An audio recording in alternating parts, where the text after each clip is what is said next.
ಇದ್ದೀವಿ. ಈ ಹೆಣ್ಣು ಮಕ್ಕಳು ಅಡುಗೆ ಮಾಡಲಿಕ್ಕೆ ಎಷ್ಟು ಕಷ್ಟಪಡ್ತಾ ಇದ್ರು ಅಂತ. ಸೌದೆ ಹೊಡ್ಕೊಂಡ್ಬರ್ಬೇಕು, ಸೌದೆ ಒಣಗಿರಲ್ಲ, ಆ ತೇವ ಇರ್ತದೆ, ನೆಂದಿರ್ತದೆ, ಇಷ್ಟು ಕಷ್ಟ ಅನುಭವಿಸ್ತಾ ಇದ್ರು ಅಂತ. ಆ ಕಷ್ಟ ಅನುಭವಿಸ್ತಕ್ಕಂಥ ಸಂದರ್ಭದಲ್ಲಿ ಅದರ ಮನೆಗೆಂತ ಪ್ರಧಾನಮಂತ್ರಿಗಳು ಉಜ್ವಲ ಯೋಜನೆ ಅಂತ ಮಾಡಿ, ಆ ಉಜ್ವಲ ಯೋಜನೆಯಲ್ಲಿ ತಮ್ಮೆಲ್ಲರಿಗೂ ಇಲ್ಲಿಗೂ ಸಿಕ್ಕುತ್ತದೆ. ಫ್ರೀಯಾಗಿ ಗ್ಯಾಸ್ ಕೊಟ್ಟಿರ್ತಕ್ಕಂಥದ್ದು ನರೇಂದ್ರ ಮೋದಿಯವರಲ್ಲ. ಸರಿ, ಎಲ್ರಿಗೂ ಗ್ಯಾಸು. ಮತ್ತು ಕೋವಿಡ್ ಟೈಮಲ್ಲಿ ಬೇರೆ ಬೇರೆ ದೇಶಗಳಲ್ಲೆಲ್ಲ ನಾವೆಲ್ಲ ನೋಡಿರ್ಬೋದು, ಟಿ ವಿನಲ್ಲಿ ನೋಡಿರ್ತೀರಿ, 14,000, 15,000, 20,000, 35,000 ಹಿಂಗೆ ಒಂದು ಇಂಜೆಕ್ಷನ್ನು. ಆದರೆ ನಮ್ಮ ಒಂದು ದೇಶದಲ್ಲಿ ಶ್ರೀಮಂತ ಆಗ್ಬೋದು, ಬಡವ ಆಗ್ಬೋದು, BJP ಅವರಾಗ್ಬೋದು, ಕಾಂಗ್ರೆಸ್ ಅವರಾಗ್ಬೋದು, JDS ಯಾವುದೇ ಪಾರ್ಟಿಯವರಾಗ್ಬೋದು, ಬಡವರು ಶ್ರೀಮಂತರು ಭೇದ ಭಾವ ಇದ್ದರು ಪ್ರತಿಯೊಬ್ಬರಿಗೂ ಕೋವಿಡ್ ಇಂಜೆಕ್ಷನ್ ಕೊಟ್ಟಿರ್ತಕ್ಕಂಥ ನರೇಂದ್ರ ಮೋದಿಯವರು ಫ್ರೀಯಾಗಿ. ಹಾಗಾಗಿ ಇದೆಲ್ಲ ನಾವು ಗಮನಿಸ್ಕೋಬೇಕಾಗುತ್ತೆ. ಮತ್ತು ಹೆಣ್ಣುಮಕ್ಕಳ ಭದ್ರತೆ ಇಂಪಾರ್ಟೆಂಟು. ಮತ್ತು ಇನ್ನೊಂದು ಏನಾಗ್ಬಿಡ್ತದೆ, ಮೇಯ್ನು ನಾವೆಲ್ಲ ನೋಡಿರ್ಬೋದು, 4-5 ತಿಂಗಳಿಂದ ಅನಿಸುತ್ತೆ, ಯಾವುದೋ ಒಂದು ಕಾಲೇಜಲ್ಲಿ ಹಾಸ್ಟ್ಲು ವಿದ್ಯಾರ್ಥಿಗಳು ಇರ್ತದೆ, ಹೆಣ್ಣುಮಕ್ಕಳ ಹಾಸ್ಟ್ಲು. ಆ ಹೆಣ್ಣುಮಕ್ಕಳ ಹಾಸ್ಟ್ಲಲ್ಲಿ ಟಾಯ್ಲೆಟ್ಸಲ್ಲಿ ಮತ್ತು ಸ್ನಾನ ಮಾಡೋ ಕೊರಡಿಯಲ್ಲಿ CC ಕ್ಯಾಮ್ರಾ ಅಳವಡಿಸಿರ್ತಾರಂತೆ ಹುಡುಗರು ಪುಂಡಾಟಿಕೆ ಮಾಡಲಿಕ್ಕೆ. ಅಲ್ಲಿ ನಮ್ಮದೇ ಹೆಣ್ಣುಮಕ್ಳು ಇದ್ದಾರೆ ಅಂತ ಊಹೆ ಮಾಡ್ಕೊಳ್ಳೋಣ, ಸಹಿಸ್ಕೊಳ್ಳಿಕ್ಕಾಗುತ್ತಾ? ಅಂಥ ಒಂದು ಕೆಲಸ ಮಾಡಿದಾಗ ಈ ಕಾಂಗ್ರೆಸ್ ಸರ್ಕಾರ ಏನಿದೆ, ಯಾವುದೇ ಸರ್ಕಾರ ಆಗ್ಬೋದು, ಆಳ್ವಿಕೆ ಮಾಡಿದಂಥ ಸಂದರ್ಭದಲ್ಲಿ ಅದನ್ನು ಖಂಡನೆ ಮಾಡಬೇಕಾಗಿತ್ತು. ಯಾರು ಆ ಕೆಲಸ ಮಾಡಿದಾರೋ ಅವ್ರಿಗೆ ಉಗ್ರವಾದ ಶಿಕ್ಷೆ ಕೊಡಬೇಕಾಗಿತ್ತು. ಇನ್ನೊಂದು ಸಲ ಹೆಣ್ಮಕ್ಳು ರಕ್ಷಣೆ ಇರ್ತಾ ಇತ್ತು. ಆದರೆ ಅವತ್ತು ನಮ್ಮ ಗೃಹ ಮಂತ್ರಿಗಳಾಗ್ಬೋದು, ನಮ್ಮ ಮುಖ್ಯಮಂತ್ರಿಗಳಾಗ್ಬೋದು ಹೇಳ್ತಾರೆ, ಅವ್ರು ಏನೋ ಇದು ಮಾಡಿದ್ದಾರೆ, ಏನೋ ಹುಡುಗಾಟಿಕೆಗೆ ಅವರು CC ಕ್ಯಾಮ್ರಾ ಇಟ್ಟಿದ್ದಾರೆ ಅಂತಂದರೆ, ಹುಡುಗಾಟಿಕೆಗೆ CC ಕ್ಯಾಮ್ರಾ ಇಡ್ಲಿಕ್ಕೆ ಆಗುತ್ತಾ? ಟಾಯ್ಲೆಟಲ್ಲಿ ಸ್ನಾನ ಮಾಡೋ ಗೋಡಿಯಲ್ಲಿ ಅದು ಅವ್ರಿಗೆ ಹುಡುಗಾಟಿಕೆ ಅನ್ನತ್ತೆ. ಈ ಥರ ಎಲ್ಲಿ ಹುಡುಗಾಟಿಕೆ ಅಂತ ಹೇಳ್ಬಿಟ್ಟು ಅವ್ರು ರಕ್ಷಣೆ ಮಾಡ್ಕೊಂಡು ಬರ್ತಾ ಇದ್ರು.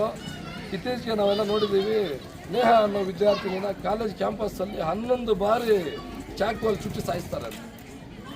ಆ ಸುಚ್ಚಿದಾಗೂ ಸಹಿತ ಅದು ಏನು ಕ್ರಮ ಕೈಗೊಂಡಿರ ಅದು ಅವ್ರ ವೈಯಕ್ತಿಕ ಕಾರಣಕ್ಕೋಸ್ಕರ ಮರ್ಡರ್ ಆಗಿದೆ ಅಂತ ಹೇಳ್ತಾರೆ ಅಂತಂದರೆ ಇಲ್ಲಿ ಯಾವ ಮಾತ್ರಕ್ಕೆ ನಮ್ಮ ರಾಜ್ಯ ಸರ್ಕಾರ ಕೆಲಸ ಮಾಡ್ತಾ ಇದ್ದಾರೆ ನೋಡಬೇಕು. ಹಾಗಾಗಿ ಈ ದೇಶ ಸುಭದ್ರವಾಗಿರಬೇಕು, ನಮ್ಮ ದೇಶದಲ್ಲಿರ್ತಕ್ಕಂಥ ಹೆಣ್ಣು ಮಕ್ಕಳು ಸುಭದ್ರವಾಗಿರಬೇಕು ಅಂತಂದರೆ ಮೋದಿಯವರು 3ನೇ ಬಾರಿ ಪ್ರಧಾನಮಂತ್ರಿ ಆಗಲೇಬೇಕು ಅಂತ ಎಲ್ಲರ ಅಪೇಕ್ಷೆ ಇದೆ. ದಯವಿಟ್ಟು ನಾವೆಲ್ಲ ಏನಿದ್ರೆ ಹೆಣ್ಣುಮಕ್ಕಳು ಅವರು ಬರ್ತಾರೆ, ಭಾಷಣ ಮಾಡ್ತಾರೆ, ಹೋಗ್ತಾರಮ್ಮ. ದಯವಿಟ್ಟು ಏನು ಮೋದಿಯವರು 3ನೇ ಬಾರಿ ನಮಗೆ ಪ್ರಧಾನಮಂತ್ರಿ ಆಗಬೇಕಂತಂದರೆ ಈ ಬಾರಿ ಕೋಲಾರ ಲೋಕಸಭಾ ಕ್ಷೇತ್ರದಲ್ಲಿ NDA ಅಭ್ಯರ್ಥಿಯಾಗಿ ಮಲ್ಲೇಶ್ ಬಾಬುರವ್ರನ್ನ ನೇಮಕ ಮಾಡಿರ್ತಕ್ಕಂಥದ್ದು. ಕ್ರಮ ಸಂಖ್ಯೆ 2 ಮಲ್ಲೇಶ್ ಬಾಬು ಅಂತ ತೆನೆ ಒತ್ತಿರ್ತಕ್ಕಂಥ ರೈತ ಮಹಿಳೆಗೆ ನಮ್ಮ ಗುರುತು. ಮತ್ತು ನರೇಂದ್ರ ಮೋದಿ ಅಂದ ತಕ್ಷಣ BJP ಅಂತ ಹೇಳ್ಬಿಟ್ಟು ಇದು ಮಾಡೋಕೆ ಹೋಗ್ಬೇಡಿ.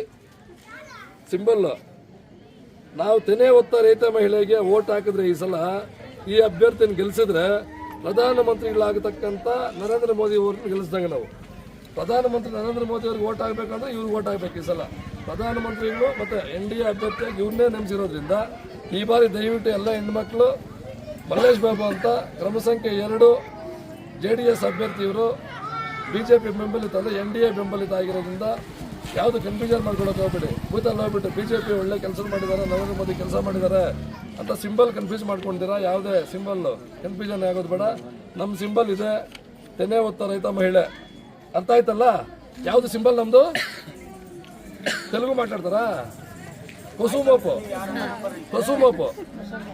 రెండో నంబరు కొసుమోపు ఇదే చెప్పడం రెండో నంబరు పైన ఉంటుంది. 1వ నంబర్ చూడొద్దండి మీరు, చూడకూడదు. అది దాన్ని చూసిండమంటే అది పాపం వస్తుంది మనకి. చూసేదొద్దు.